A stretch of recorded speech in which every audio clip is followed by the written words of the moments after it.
60,000 years of that oral history.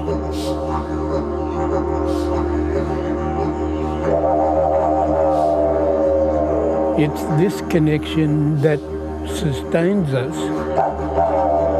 Ezard Flowers is a traditional custodian of Goring country out here in WA's Great Southern.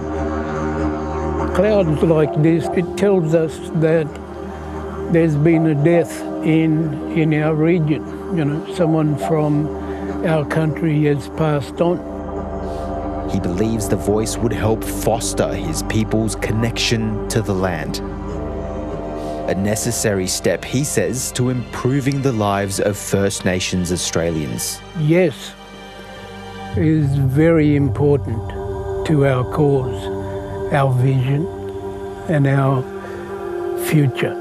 We are still voiceless when it comes to implementation and development from government in regards to our environment, and we've got no say. To him, the chaos that derailed WA's cultural heritage reform shows why governments would benefit from greater Indigenous advice to those in power. But about 400 kilometres away in WA's wheat belt, landowner Tony Maddox says the debacle is exactly why he doesn't support the voice. They're two different items, but they are intertwined. He's facing charges for breaching WA's old 1972 cultural heritage laws for building this concrete pass. Without the crossing in place, we have no way of getting to our homestead.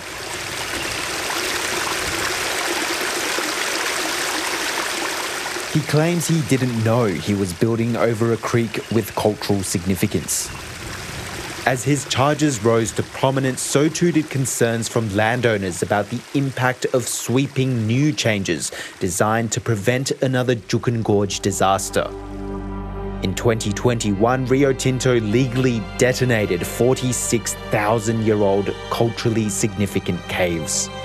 Tensions this year reached fever pitch as almost 30,000 people signed a petition to delay the changes, and farmers marched on WA's parliament. Farmers are paralysed with fear. On freehold land, we should be able to develop our farms.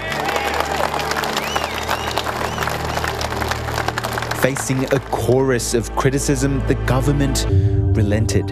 We got the balance wrong, and what we did hasn't worked. And for that, I'm sorry. An unprecedented law reversal is now underway as the WA government goes back to the drawing board. But the controversy has become a lightning rod for opposition to the voice, arguing it'll almost be impossible to reverse once it's in the Constitution. And to those of you that plan on voting no, I think there's a pretty strong message to the government here on this. My concern is that if a yes vote were to be successful, these are the sorts of measures that would be applied nationally. It's a sentiment now ingrained in the minds of voters like Tony Maddox. The Heritage Act is a certainly different item to the voice, but the results of the Heritage Act are and can be exactly the same if we're not careful with the voice.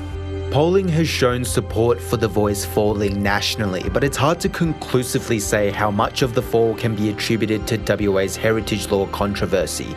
Balku woman and policy researcher Aurora Milroy says it's certainly affected how some Aboriginal people see the voice. There's a real danger in trying to conflate the two of these things. So structurally and in a kind of legal sense, they're very different. Though I think for Indigenous people in this community, what it's done is set us back a little bit with trust of government.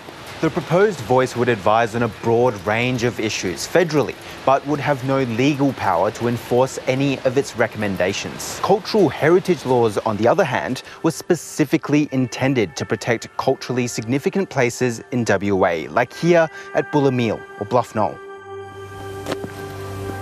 Some opponents to the voice argue that means it may be tokenistic, but Ezard Flowers asks why anyone should stand in the way of what he believes is progress. no matter how small. If there's a no, well then, where do we go from there? What happens to reconciliation and closing the gap? A question for voters to contemplate with just a few weeks left to decide. Cason Ho, ABC News.